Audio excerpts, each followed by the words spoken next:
Um, my name is Michael Bloom.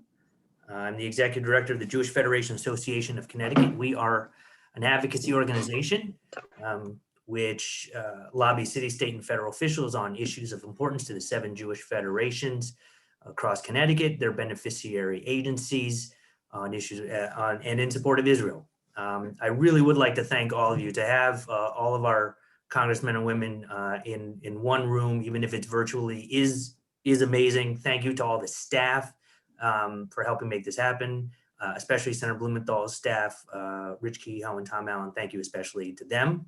I'd like to hand it over to Lindy Gold, president of JFACT, for a few opening remarks. Sure. First of all, it's great to see all of you. We've all been friends except for Congresswoman Hayes, who I haven't had the pleasure of meeting, but the rest of you are friends, and it's great to see you, if even virtually. The reason for today's convocation is really simply anti-Semitism.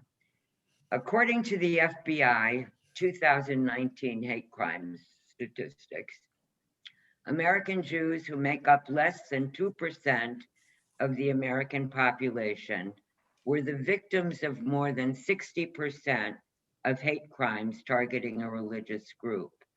And yet, according to the recent landmark State of Anti-Semitism in America 2020 report, nearly 46% of Americans are not even familiar with the term anti-Semitism. It's not a Jewish problem, it's a societal one. While the Jewish community may be the initial target, this kind of hatred and violence quickly spreads to other vulnerable minorities here in the United States and around the world.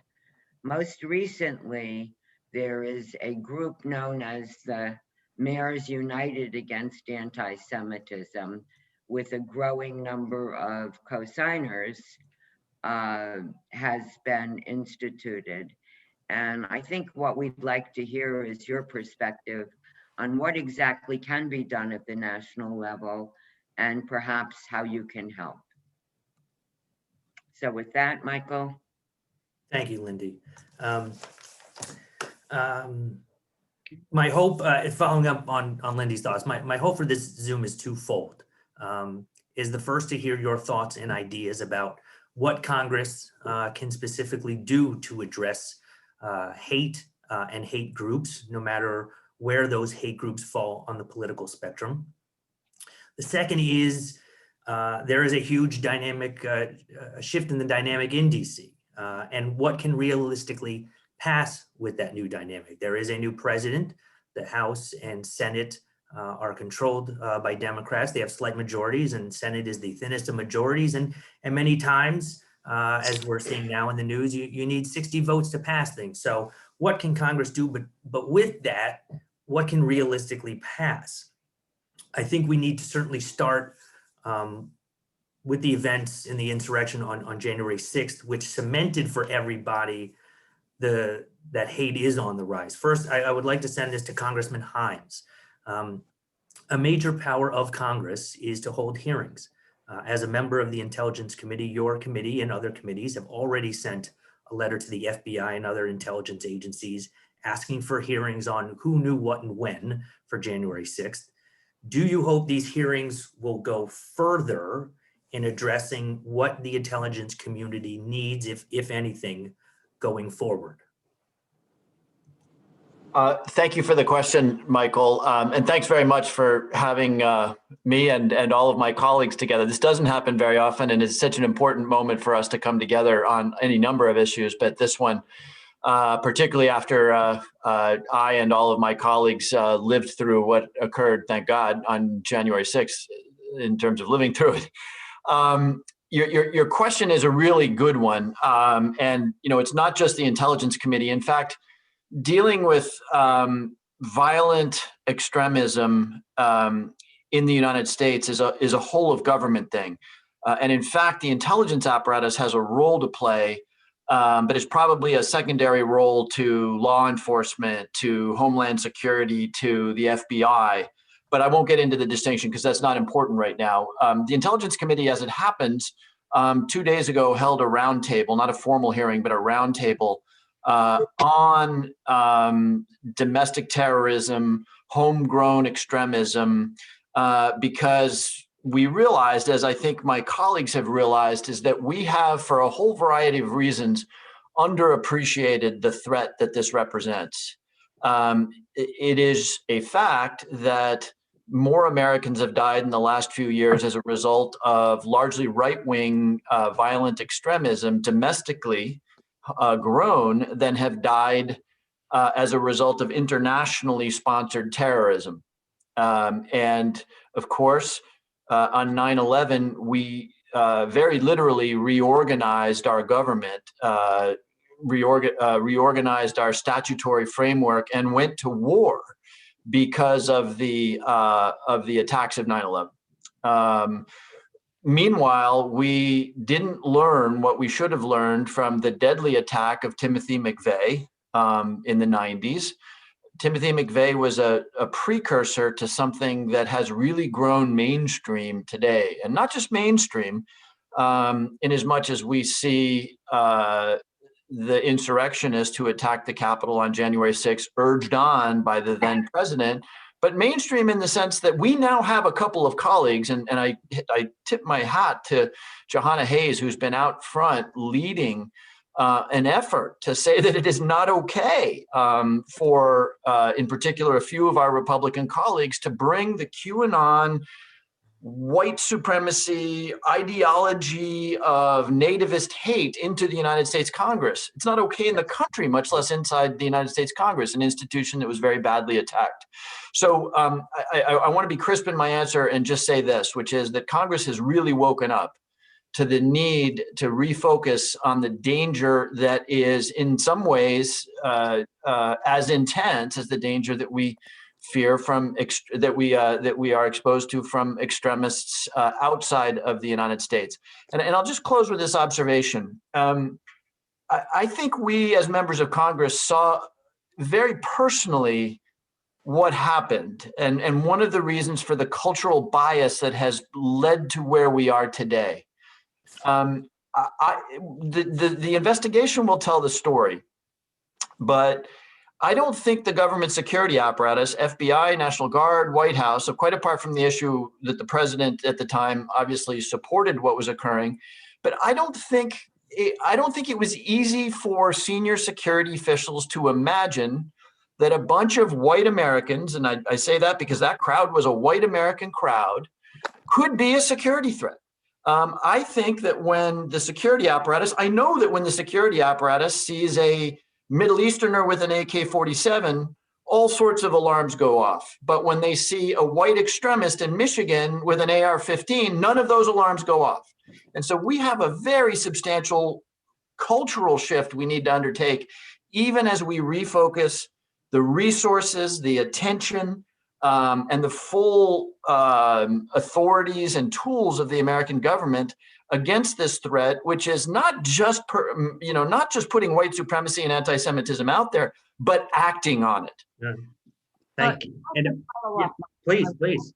I would like to follow up because just to add to what Jim said, both Jim and I were in the gallery that morning and evacuated and told to hit the ground because there was, the threat of the breaching of the walls. But what I did last Monday, because the Appropriations Committee has 6 subcommittees who have direct relationship and control of the budgets of the law enforcement agencies. So we had a briefing, a bipartisan briefing on Monday, at which the 6 subcommittees came together, and it's FBI, National Guard, Capitol Police, Park Police, all of these entities and the agencies that they supervise. And let me just be crisp in an answer to say, what is that we found out that day? Startling information. And I just say this to my colleagues as well as everyone else is on.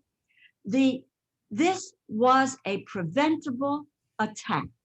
The government agencies that were tasked with keeping the country safe failed. We have evidence that there was ample intelligence that there was an angry mob descending on Washington, D.C. Their target was the Capitol, the Congress, to interfere and overthrow the return of the elections as we were counting the electoral ballots, with the intent that it was, don't let them steal this election, and overturning that. So the law enforcement agencies didn't act. And from one of my Republican colleagues in that briefing session said, we had the information, it wasn't acted on. Why was it not acting on? Lapses in coordination as it relates to the deployment of the National Guard. Delayed. Who caused that delay? Who is accountable to that? And we have to uncover that.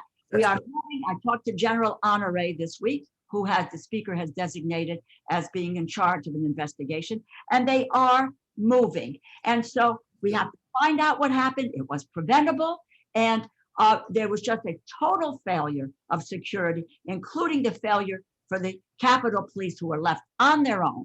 And those Capitol Police got us out of that chamber that day. So. Thank you. And you Can brought up. Can I just Yeah, follow up on just please. one thing that Please. my colleagues have both said, but particularly Congressman Himes touched upon the fact that there was an underappreciation in Congress for these threats by these white supremacist group. And what I would add to that is that there are pockets of people in this country who have been acutely aware of the threat that these groups posed, very specific pockets, African-American communities, Jewish communities, immigrant communities, minority communities. And I think what we saw, and there was a reluctance to have these very difficult conversations. And I think what we saw happen is that this cancer, if you will, has bubbled up to the surface and festered out. And we saw with this group on January 6th that everyone is fair game, that it's once they go after one group, they will move on to the next group and then move on to the next group. And I think what it has really forced us to do is be faced with the reality that this is happening, that this exists, that we have groups who are disproportionately affected.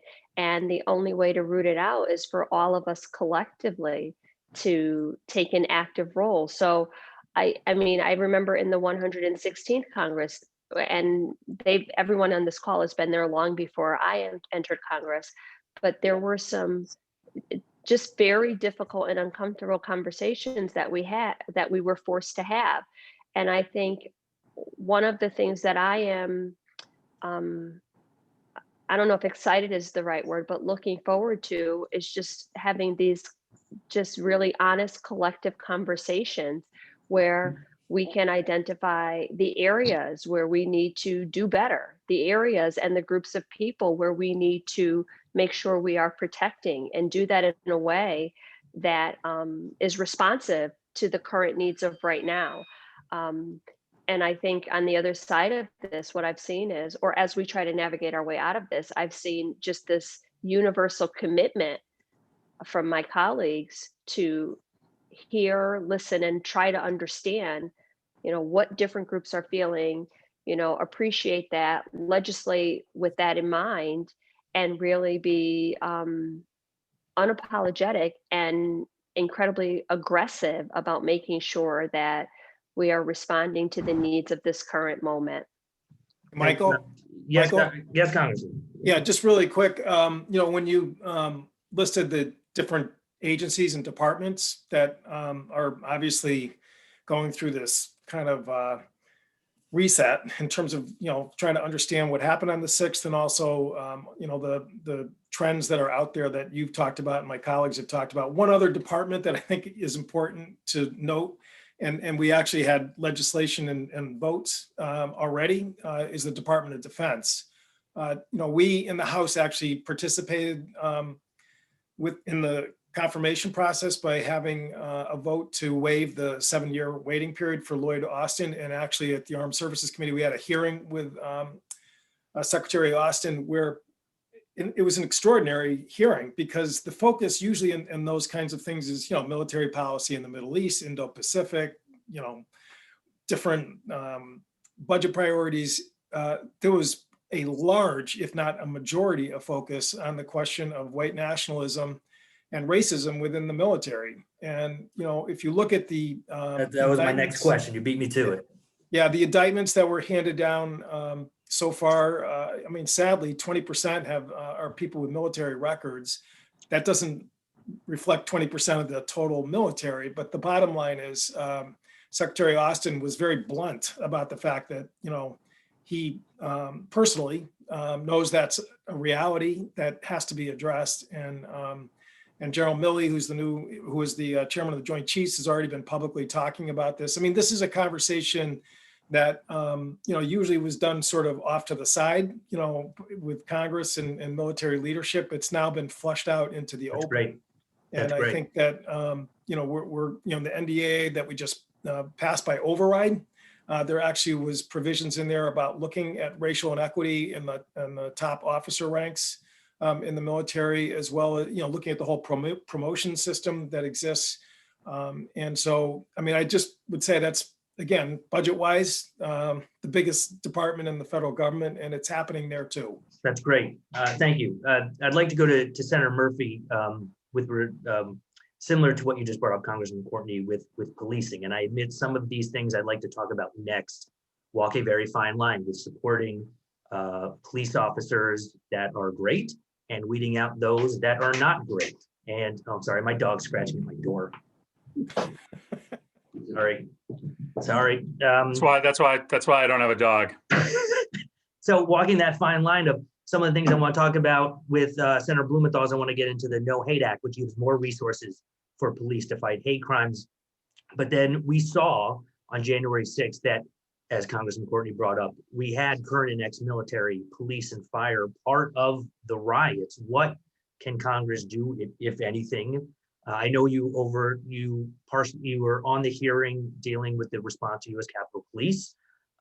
Is there anything that Congress can do with weeding out white supremacists and anyone associated with any hate group from our police and fire, but particularly police?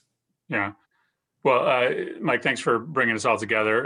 It's a busy Sunday here shuttling kids around, so I apologize for the informality of my dress.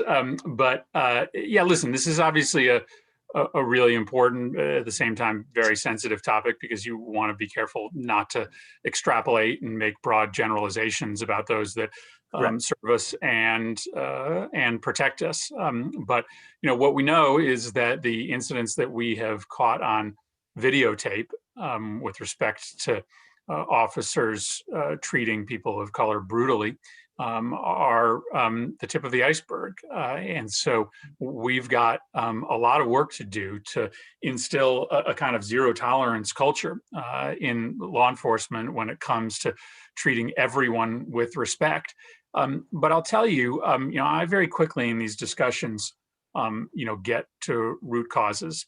We can have a really important conversation about law enforcement and about intelligence and about whether or not we need a stronger domestic terrorism law, whether or not we That's on the agenda. need more resources, right, to track down folks who are organizing through white supremacist or anti-Semitic groups and prevent them from levying attacks before they carry them out.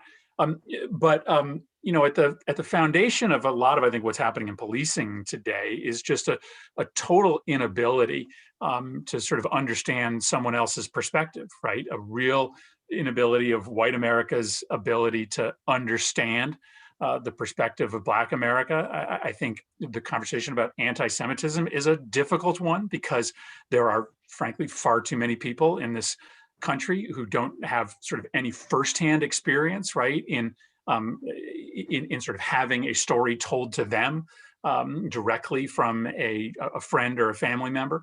And so to me, it's about making sure, that we have these abilities to understand, right, what it's like to grow up as a Black American, what it's like to grow up Jewish in the United States, what it's like to feel like you are constantly under assault or the threat of assault.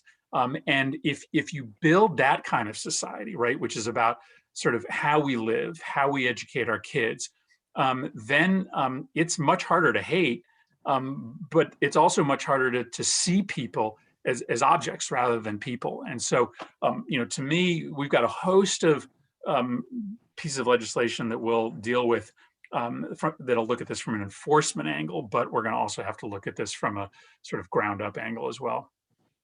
Thank you for that. I certainly want to bring in Congressman Larson and Senator Blumenthal. You're on, but your comment, Senator Murphy, brings us to something I'll skip around with, specifically aimed at you and Congresswoman Hayes, who have ties to education committees, because no doubt education is key to advancing us in this society. We in Connecticut are unfortunately only one of a dozen states that mandate Holocaust and genocide education.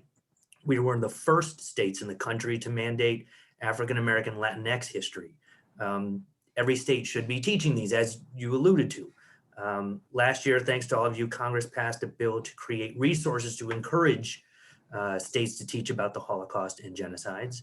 But the amount of money in the bill, as Congressman Himes said in a meeting I had with him, he said that the amount of money was symbolic, and I do agree with him. So, this certainly can also pull in Congresswoman DeLauro with no appropriations, but broadly, what can we do with the Department of Education, especially that we have a Secretary of Education, God willing, he gets nominating, who is from Meriden. What can we do education-wise in the next Congress? I can direct that to either the Congressman Hayes, Murphy, or anyone, frankly. That's really open. Well, Michael, can I say a word, because I'm not Please. sure how long I'm going to have you.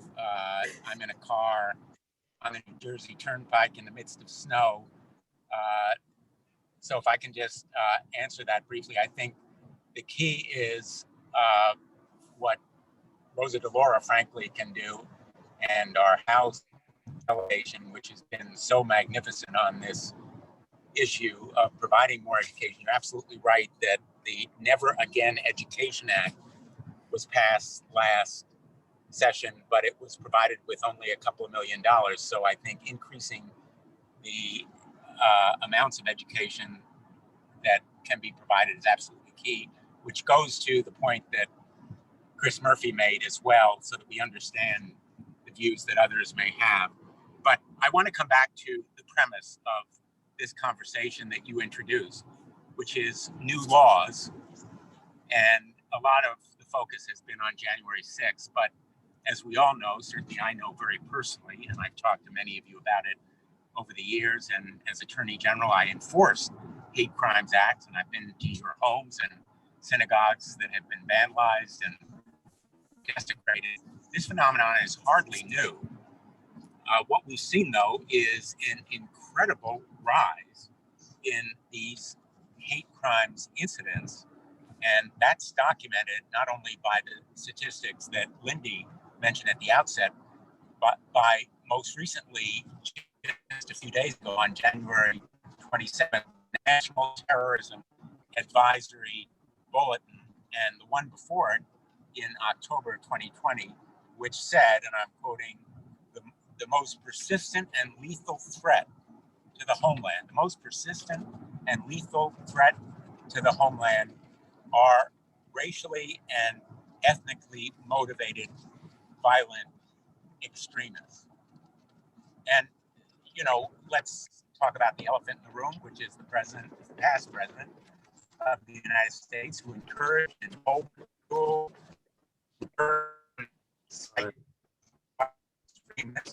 You're breaking up a little, Senator. Maybe we'll come back to us. I'd like to respond to that question about education. Please. Do we still have him? Today's New York Times. Oh, he's still talking. Hey, Senator Blumenthal, we'll come back to you once you unfreeze, okay? I'm gonna mute you for a second, and when you come back in, let me know. Okay. Well, just Just very quickly, I think from the federal level, you're right, Connecticut is a state that teaches Holocaust education, and African American history just finally got, and Latinx history was voted on at the state level, but many districts were teaching it locally. I actually taught it when I was in the Waterbury Public Schools. But I think one of the biggest things that we can do is to invest in the Civil Rights Division at the Department of Education. Under the previous Secretary of Education, she rolled back and cut that division and really was not investigating any complaints of civil rights violations in education and academic settings. So I think just really shoring up that division so that the Department of Education is responsive to concerns about civil rights and discrimination violations and can make adjustments accordingly. I think in the immediate for me, it is making sure that we don't have members who promote that kind of rhetoric sitting on the committees of jurisdiction over those types of decisions. Congressman Himes touched on that briefly in his opening, but a lot of those decisions are made at the local level on what curriculum, the order of curriculum, what is taught. I think the Department of Education just having a universal belief and a fundamental values that support the idea that schools should be places where we promote inclusion and that all groups are, that no one feels discriminated or targeted in the school setting. We are being respectful of that, I think is a really good place for us to use our voice. Wonderful. Senator Blumenthal, you back with us? I hope I am. All right, better. That point by Congresswoman Hayes was really important. Civil Rights Division in the Education Department, but also the Civil Rights Division in the Department of Justice. I was saying before I cut out that the New York Times today has a very illuminating piece about how priorities of the Department of Justice under William Barr shifted to so-called Antifa, which, as you know, is just a movement and an ideology at most, not an organization at any rate, regardless of the danger there. Under Trump and Barr, the law enforcement priorities shifted. I've spoken to Merrick Garland at some length. I think we'll see better enforcement by the Department of Justice. But insofar as new laws are necessary, the J-Barr Hire No Hate Act, which I sponsored last session with 23 co-sponsors, and we're trying to make it bipartisan this session, would provide increased penalties for hate crimes as well as mandated reporting, because as you know, hate crimes are typically unreported. They are one of the most unreported crimes along with domestic violence, and hate crimes are the stock and trade of these white supremacist and extremist violent groups. And so I think that stronger enforcement and these new penalties and reporting requirements, and frankly, requiring, for example, some of those who commit these hate crimes to do volunteer service, community service with the groups that they have targeted is one possible way of inventive penalties. But the point is, there ought to be a crackdown. These individuals who committed these crimes and the 3%ers, the Oath Keepers, Boogaloo, the Proud Boys, they ought to be regarded as conspiracists and domestic terrorist groups. And I'll say one more thing. I have also written, along with a number of my colleagues, helped to lead the letter to the Ethics Committee of the Senate, asking that Senators Hawley and Cruz be held accountable, much as Congresswoman Hayes has done in the House. And by the way, I've advocated expelling those House members, even though it's a different House. But I think we should hold our members accountable too for what they did in effect, inciting and possibly participating in what fueled that attack on January 6th. But the more fundamental problem is the rise of these domestic terrorist groups.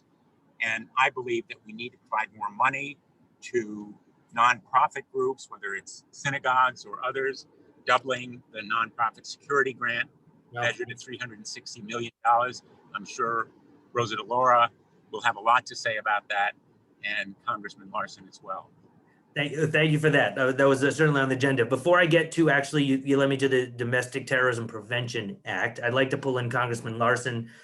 Any thoughts on, sorry to pull you in, any thoughts on any of the issues we've freely discussed, whether it's education or? Well, several, but first of all, I think, let me thank the Federation for bringing us together. And I think, as you can hear, your representatives and senators are well informed. And I would also like to join in thanking Johanna Hayes for her incredible work. And I hope you all get the opportunity to read the resolution that she's put forward that we have all signed onto in the House of Representatives. And I also think that the delegation is incredibly well positioned in the various committees that we all serve on, and important in those committees and gaining a majority in the Senate, however narrow it is, and in the House, is the ability to have hearings, the ability to have roundtable discussions. But Michael, you mentioned at the outset the whole issue of impacting the grassroots, and you focused on the teaching about the Holocaust. As a former history teacher, but also as someone who's had legislation before the Congress to reintroduce the teaching of civics and history in general. 70% of Americans don't know there's 3 branches of government. 70% of the American people don't know that there are 2 houses in the United States Congress. Is there any wonder, that being the case, that why people don't have a grasp and understanding of what civics is? We have requirements with respect to English, math, and science. If we're going to preserve this great republic, and if we're going to start teaching from the bottom up and having people have a fundamental understanding of civics so that you can introduce the fundamental concepts of law, then I think it's important for the Congress to make sure that we're funding not only money as it relates to the teaching about the Holocaust, but requirements across the board with regard to civics and history, as including, I would say, a requirement to be able to graduate from high school as having some basic understanding of the republic that we want to preserve. And I think that will go a long way towards addressing a number of the issues. And then we can get back specifically, as my colleagues have already enumerated on so many fronts, of the various kinds of fundings that we're going to need through the appropriations process and the hearings that we're going to need as we go through regular order in the United States Congress. Well, with the appropriations, certainly, Congresswoman DeLauro, you are already popular in Connecticut and DC. I can't imagine how much your popularity will increase now that you're the House Chair of the Appropriations Committee. I'm sure you're going to have a lot more friends knocking on your door, but I'll get back to that in a minute. But it's certainly, you have such a huge role. What are some of the things that you are thinking of in terms of the appropriations process?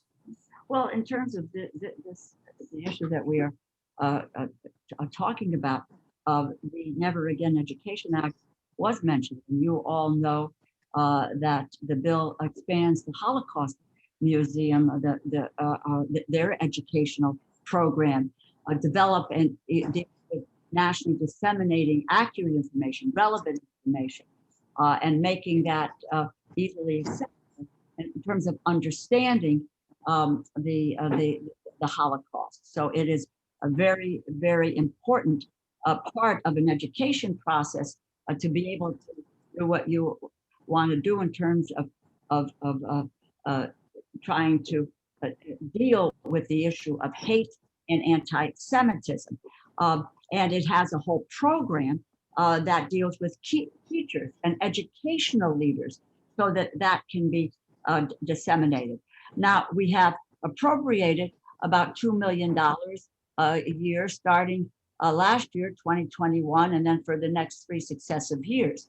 Now, I think we need to take, especially, and one needs to take a look at within the context of our conversation today and what has happened, not just on January 6th. It is over the last several years that the seeds of hate have been sown, primarily coming from the former president of the United States.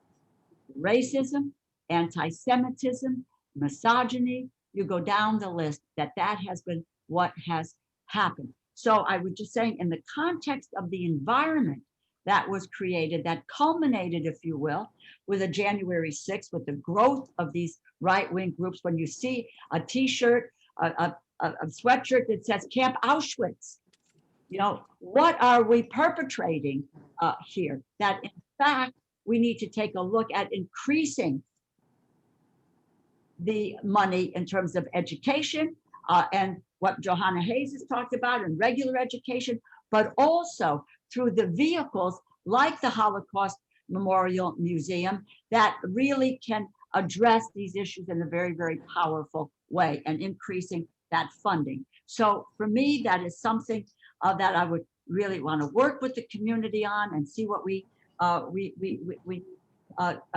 do. John Larson spoke about civics education. We're going to reintroduce the civics legislation in the House and in the Senate. Senator Coons has the companion to the bill, bipartisan, I might add, that myself and Congressman Tom Cole of Oklahoma have introduced, so that we can look at how, in fact, we can address these issues through education.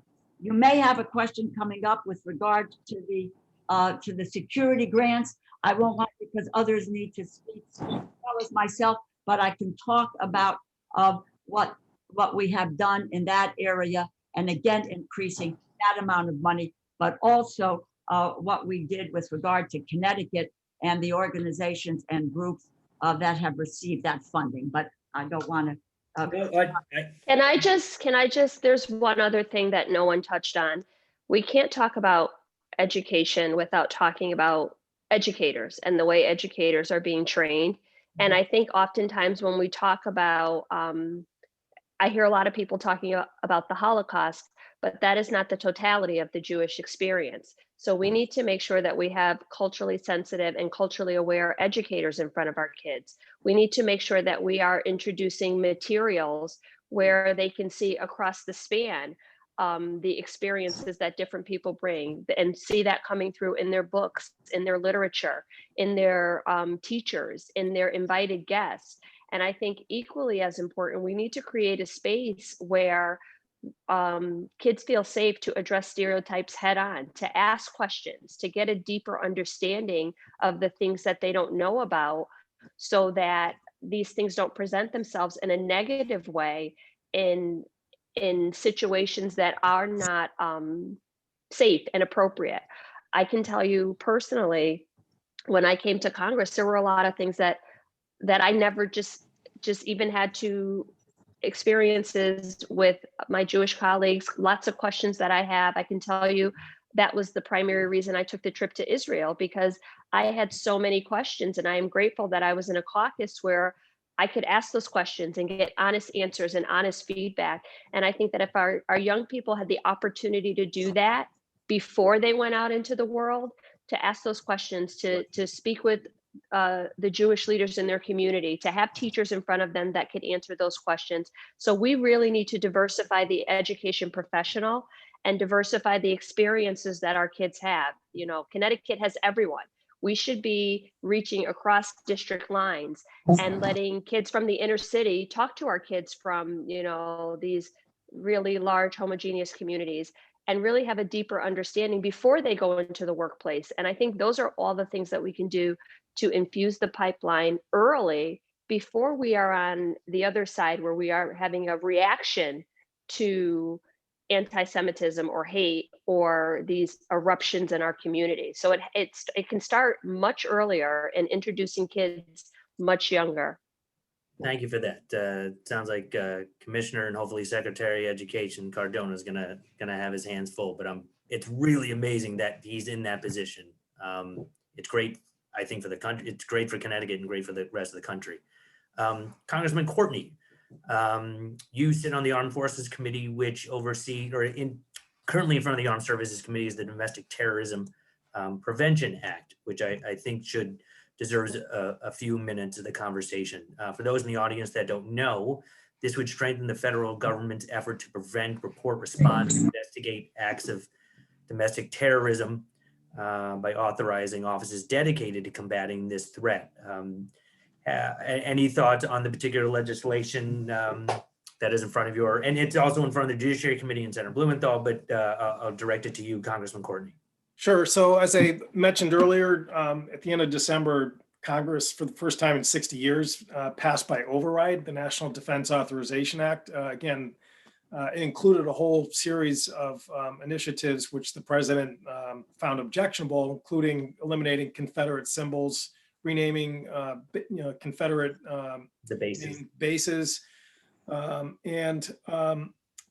as I said, there was also some reforms within the military in terms of anti-discrimination. We also had language in there for the State Department to develop a new strategy for white identity terrorism, which again, that actually made it through and was part of the override legislation that's now on the books. There were some provisions that the House had included in terms of domestic terrorism, which you mentioned, Michael, in terms of having a sort of a structure in terms of dealing with that interagency. That was stripped from the bill, in the final conference back and forth with the Senate. But again, as you alluded to at the beginning, we now actually have a gavel in different hands now in the Senate. So I actually think some of these measures that didn't make it all the way through last year's defense bill are in a much better place to move forward. And Dick, I'm sure, will be doing everything he can, again, with Jack Reed now as the chairman of the Senate Armed Services Committee, to make sure that some of those provisions that didn't move forward last year will get through the process.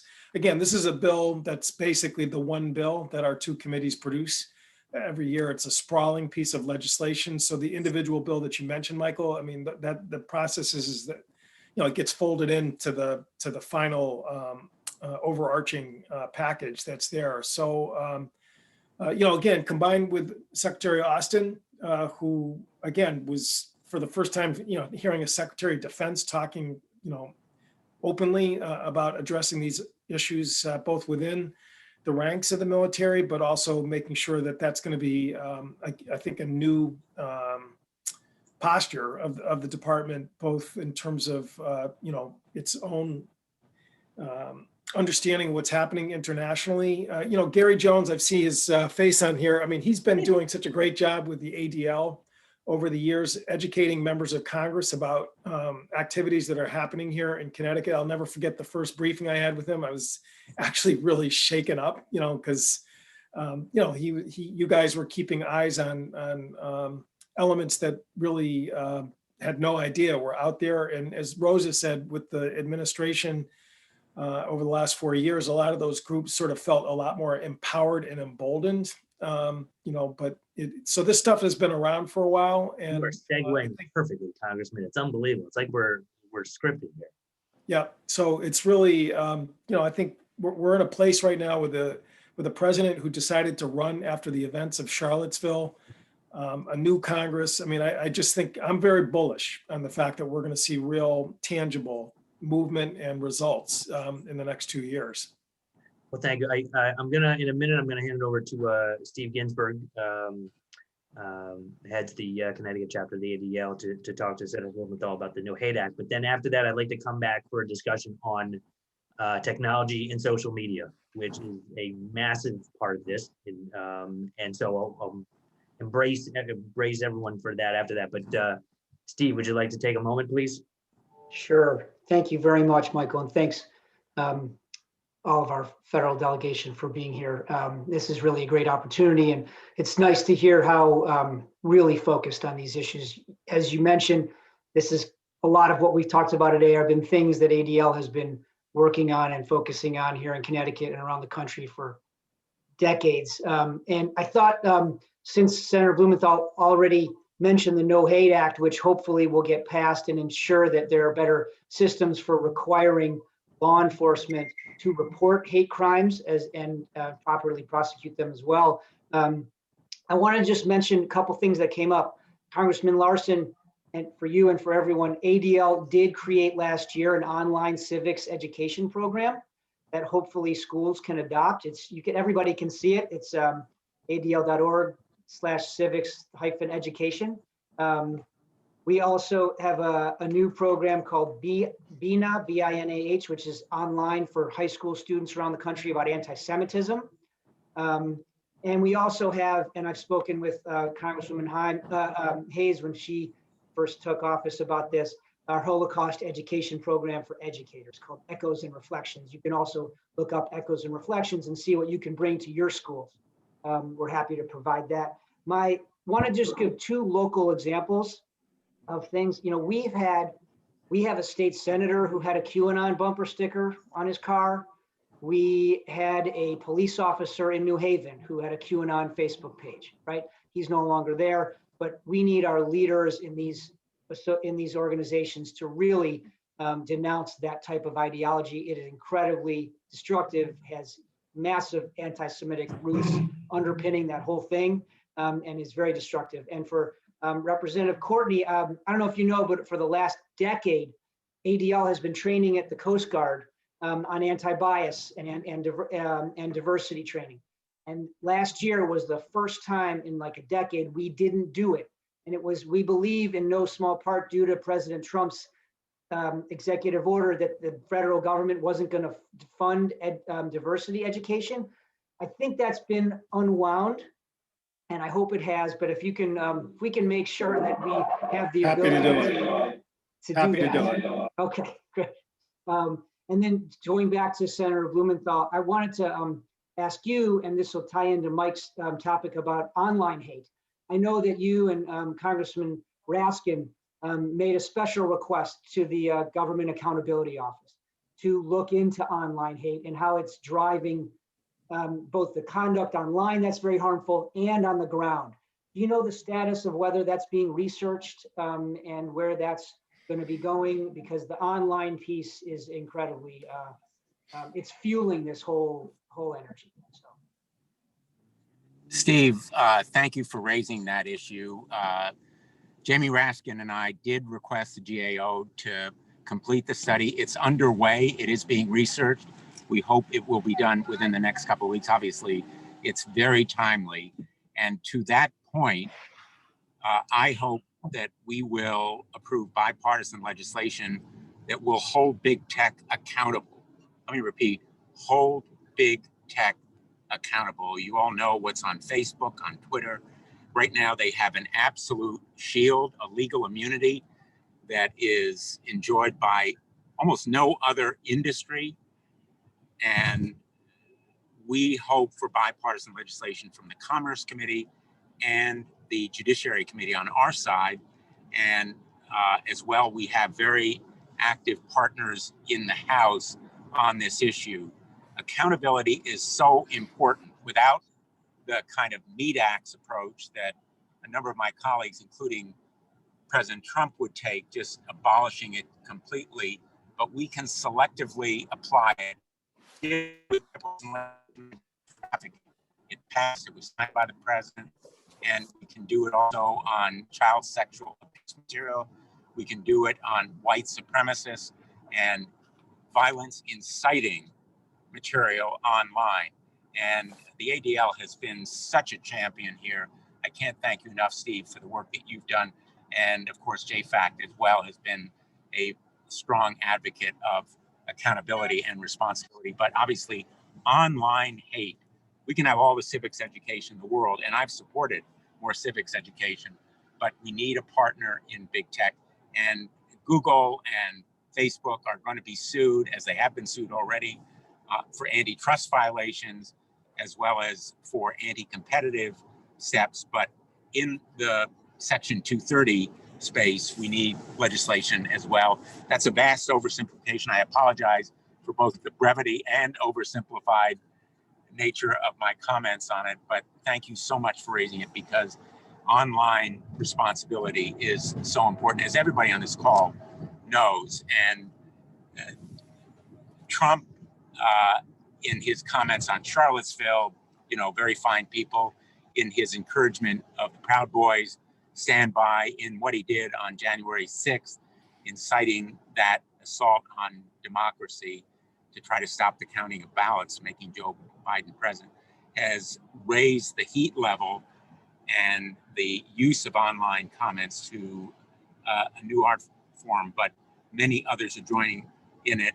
And thanks to Gary Jones as well for his educational efforts. So my colleagues on the House side, Congressman Larson and Hayes and Rosa DeLauro, have made this point very well. We need more civics education. We need more done in the schools, but we also need to do more online, to hold big tech accountable, to police itself, as well as be held responsible for a victim. And I might just finish on this note. Law enforcement is very important, but these grants under the nonprofit grant program for security are very important, because the show of force at places of worship, as well as schools and other places when there are threats, is very important as well. And I hope we will double that amount from 180 to 360 at least in the next appropriation. On those grants, by the way, just so that you know, in 2020, Connecticut received about $872,000. I concur that we ought to increase the amount of money, but there was funding there in just a smattering: Connecticut Beth Israel Synagogue, Bicultural Hebrew Academy, Shabbat House of Connecticut, Emerson Aguda Shalom, Beth El, New Haven, B'nai Israel, B'nai Torah, Beth El in Norwalk, Beth Israel Synagogue. Long and the short of it, you get this is the Yeshiva Gedola Rabbinical Institute. Small grants, but $50,000. And so that the need to continue to do this in a more robust way, I think it is critical. And as I said, with the kind of education that goes, opportunities through the Holocaust Museum is important, because part of that, to what Johanna was talking about, is education for educators in this area, which is critical. The other piece of education is we've taken a very hard look in the Education Subcommittee of Appropriations of social and emotional learning, and dealing with issues of that this whole child, and providing education so that we're dealing with behavioral issues as well as cognitive issues. And I say to you that your advocacy in this area, your loud voices, and I know you have very loud voices, can bring to bear the kinds of efforts and changes, particularly in this time frame. My colleagues will all agree, the window in Washington stays open for only a short time. It is now in these areas, these very critical areas, that are where we have people who are dangerous, who have poisoned the well and the environment, for us to have the opportunity to begin a process of moving back from that. Let us march in step, arm in arm, hip to hip, going through this window and looking at the opportunities to increase the funding, and that can happen through your continued advocacy. And thank you very, very much.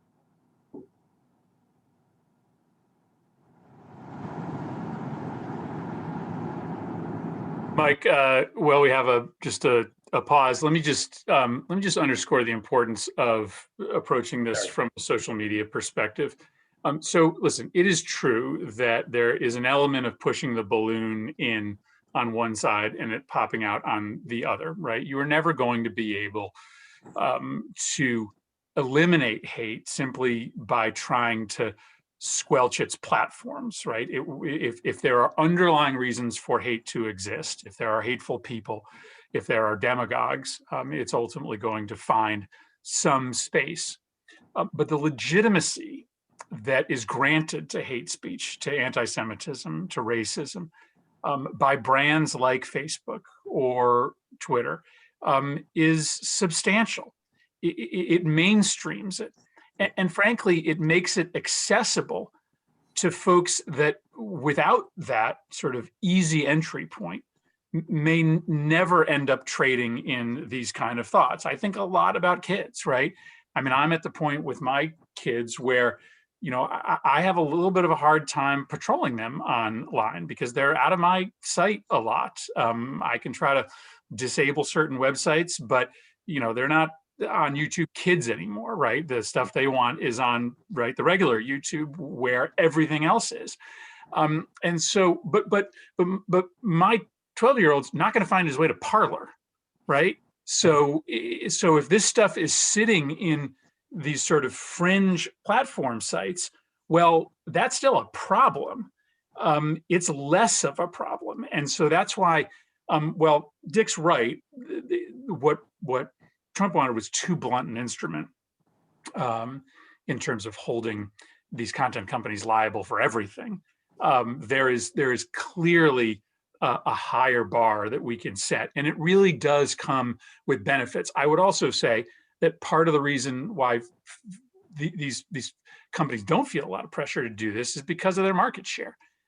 Because, you know, like, what are you going to do? You're going to go to the other Facebook if you don't like the fact that Facebook lets anti-Semitic tropes sort of dominate corners of the web?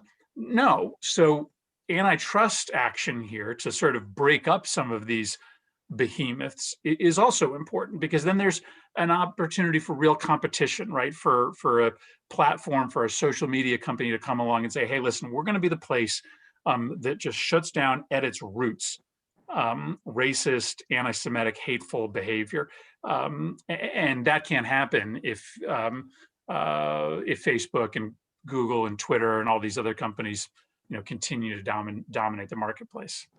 Thank you for that, Senator. Congressman. And I might just add, Michael, Oh, that sorry. we are going to have hearings in the antitrust subcommittee of the Judiciary Committee on this antitrust issue. Amy Klobuchar is going to be the head of that subcommittee. I'm on it, and we are going to make this kind of white supremacist and hate issue a part of that hearing, but also the full Judiciary Committee is going to have hearings on domestic terrorism as the first set of hearings that we have, because we need to hold big tech accountable, no question about it, for its anti-competitive actions, for its antitrust monopolization, but also for its failure to take responsible action to stop hate speech online. Thank you, Congressman. Oh, sorry. Apple and Google did pull Parler, so that we, you know that, and also the House Judiciary Committee working with the Senate, with Representative Jayapal from Washington State, David Cicilline from Rhode Island, and David has been all over the issue of breaking up big tech, and also the tax issues with regard to big tech, and really pieces of legislation that would ban white nationalist hate groups from using Facebook, etc. So the effort is underway. Again, my point, let's use madness that has been built up over these last several years and culminated with January 6th to push the edge of the envelope and get in place what we need to safeguard the public and root out these white supremacists and insurrection. Congressman Himes, any thoughts?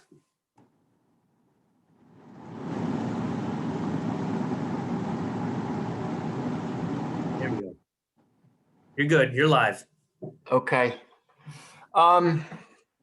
Yeah. Look, a quick thought.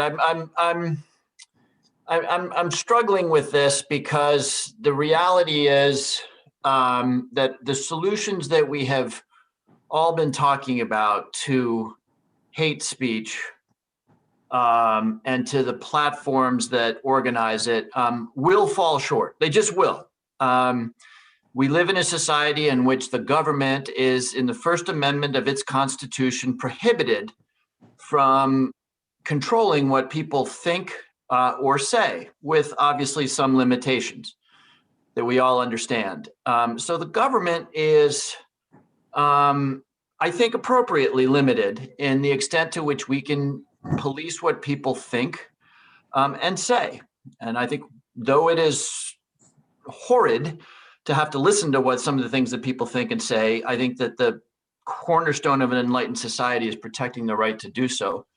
And these tech platforms, look, they're selling us what we want. And the reason that the preface there is designed to point to something that we have not talked nearly enough about in this hour, which is the solution is not Mark Zuckerberg putting together a better group of friends to self-police Facebook. And the federal government is never going to form a view as to what is information or misinformation. So the answer really relies on what civil society and what faith institutions and what families and community groups do with their citizens. And look, maybe we'll break up Facebook. I'm not sure. Look up network effects and you'll see the challenge associated with that. And at the end of the day, Facebook is giving the American public what they're willing, what they want to see. So we need to figure out ways, and I'm not sure that there's a massive government role beyond figuring out education in doing what is, I think, the most important thing, and one that we have not talked nearly enough about, which is how inside our own homes and inside our synagogues and churches and mosques and inside the local bowling clubs, how do we become a better people in terms of, putting the social pressure on people who become anti-Semitic or racist or misogynistic.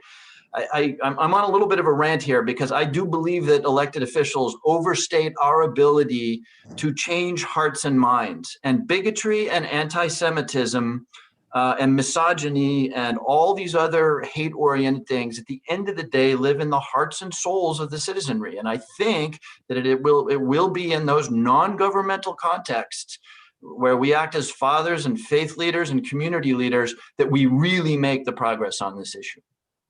Thank you. Look, I certainly think there's many things we could do, but I certainly want to be mindful of time. I know there's 7 of you to get to, but does anyone want to do I can start with Congressman Larson. Any, quick closing thoughts on this or things you are looking forward to working on this topic in the coming 2-year Congress?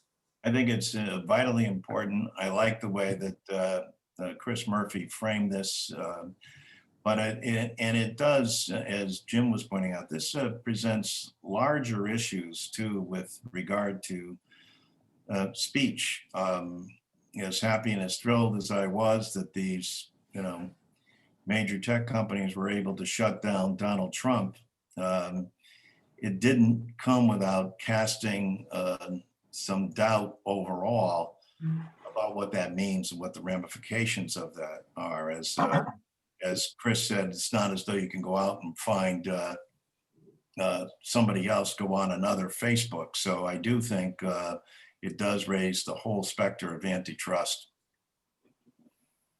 Thank you, Congressman. Congressman Courtney, some closing thoughts? Yeah, Jim's point about, trying to create a new sort of climate of social pressure to make this kind of,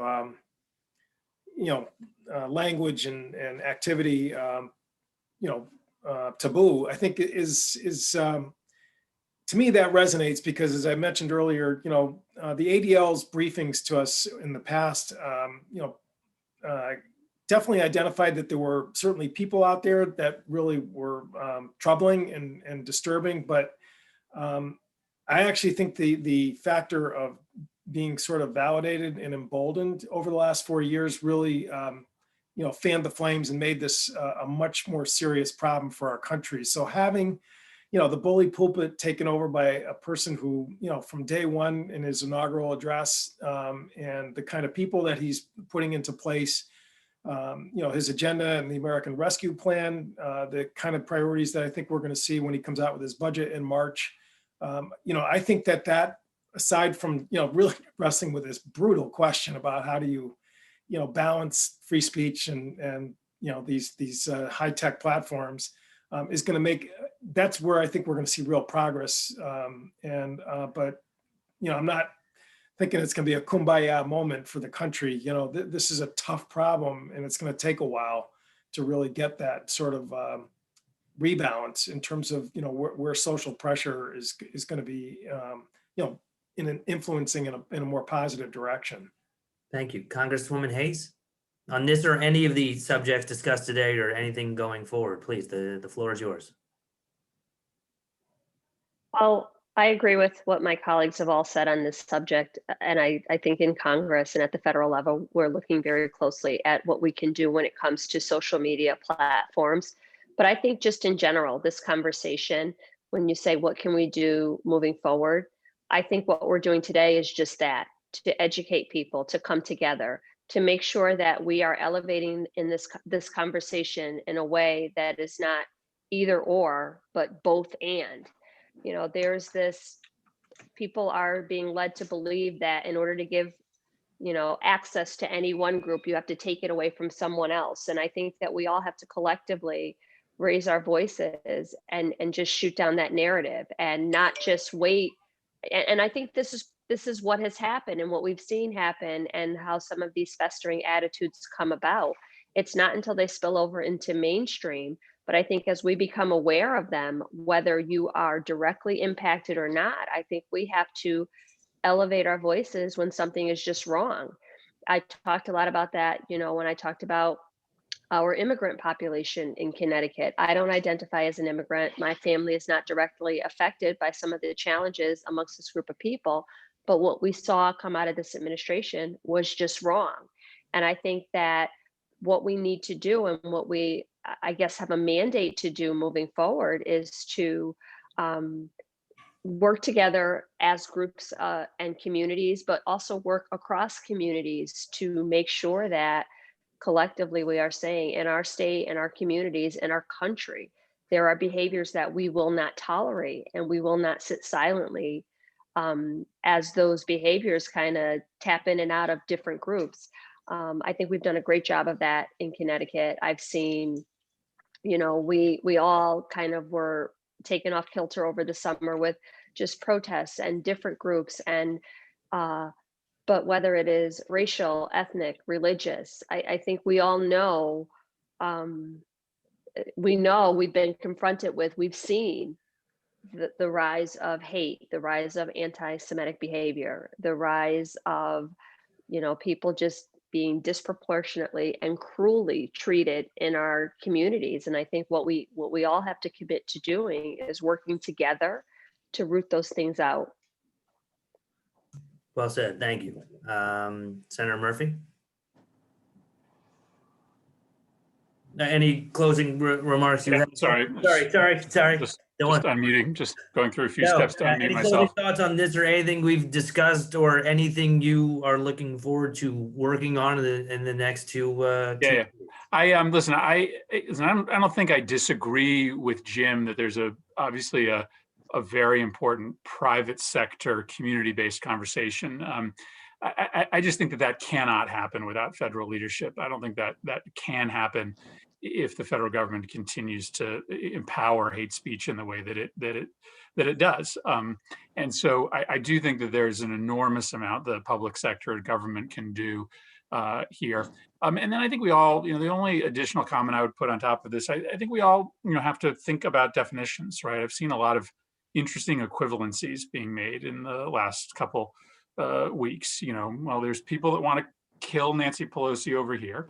And then there's people that want universal health care, Medicare for all over here. There's extremism on both sides.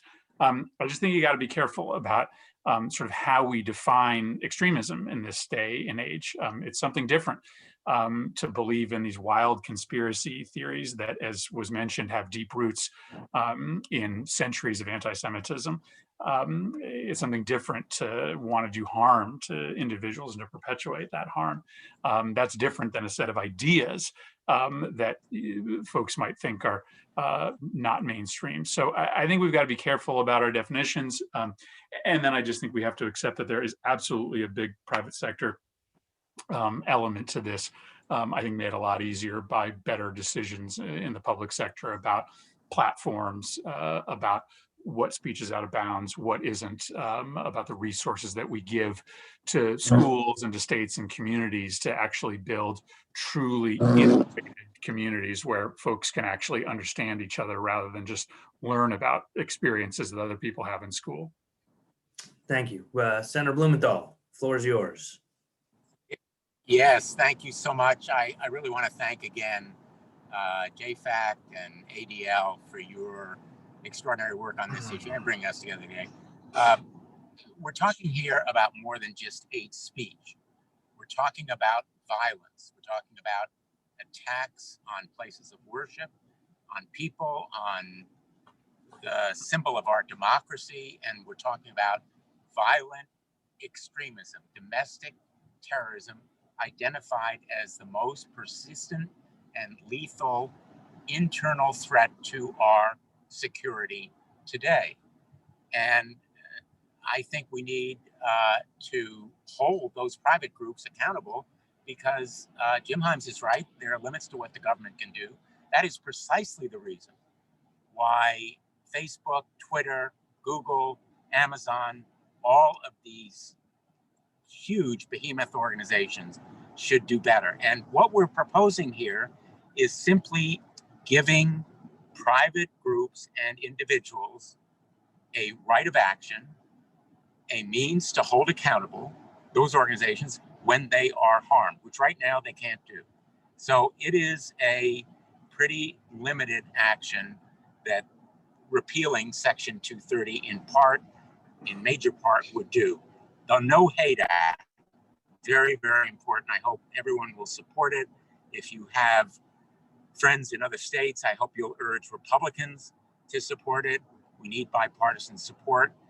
And I just want to close on this note. My guess is everybody on this call has seen anti-Semitism up close and personal, as I have in many facets of your lives. And the kind of violence that has been emboldened on such a wide scale is something of a different magnitude.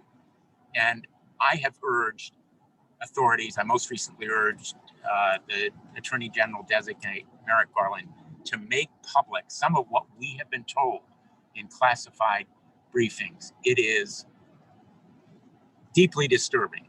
I'm tempted to say horrifying because of the physical threat and violent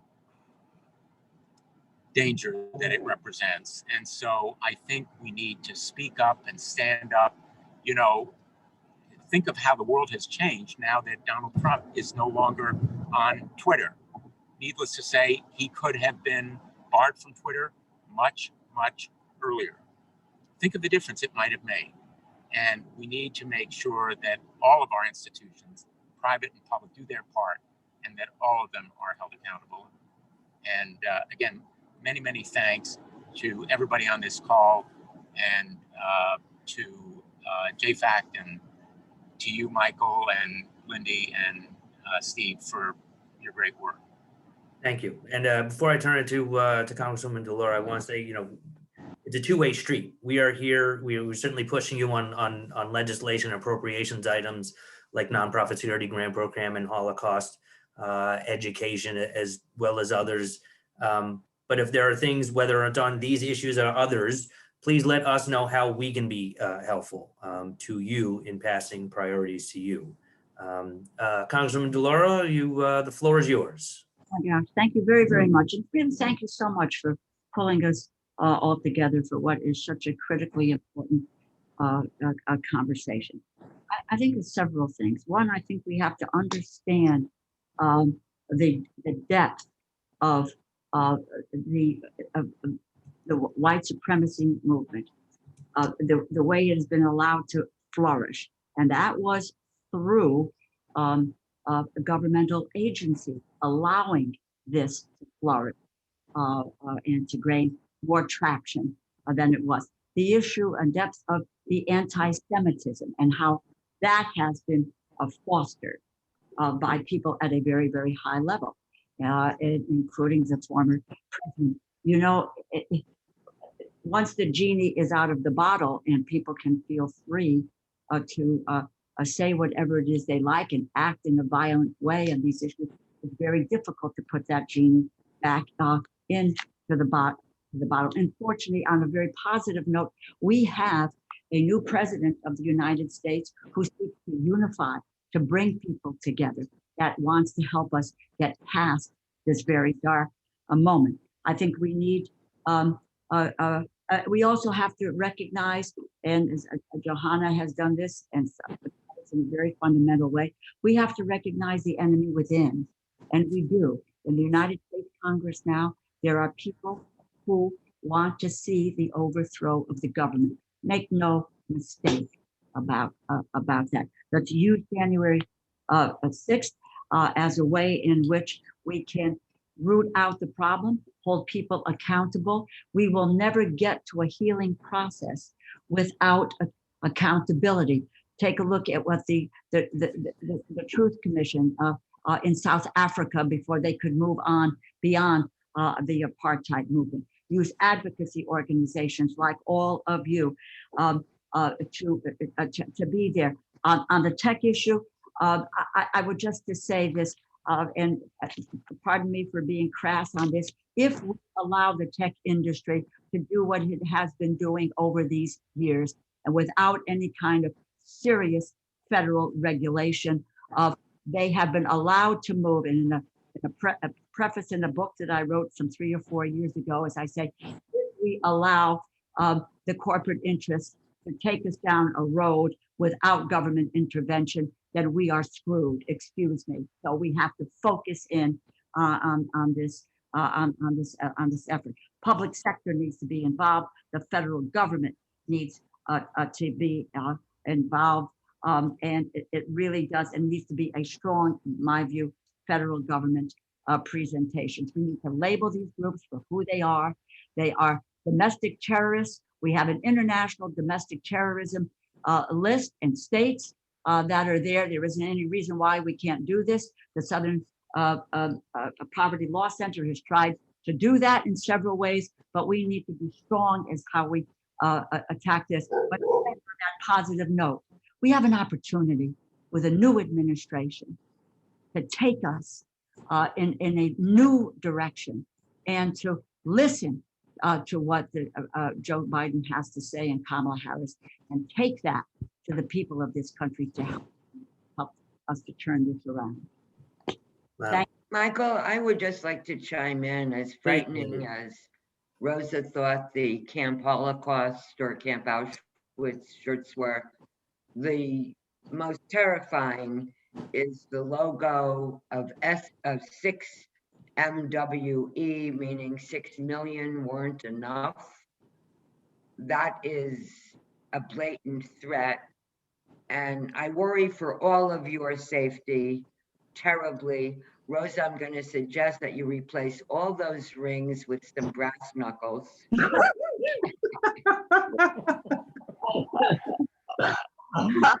I love I you. love you all, and I want you to stay safe. Thank you. You all stay safe as well. Thank you for doing this. My pleasure. Thank you for everyone for joining, from the public who clearly care about this issue. Thank you to our congressmen and women.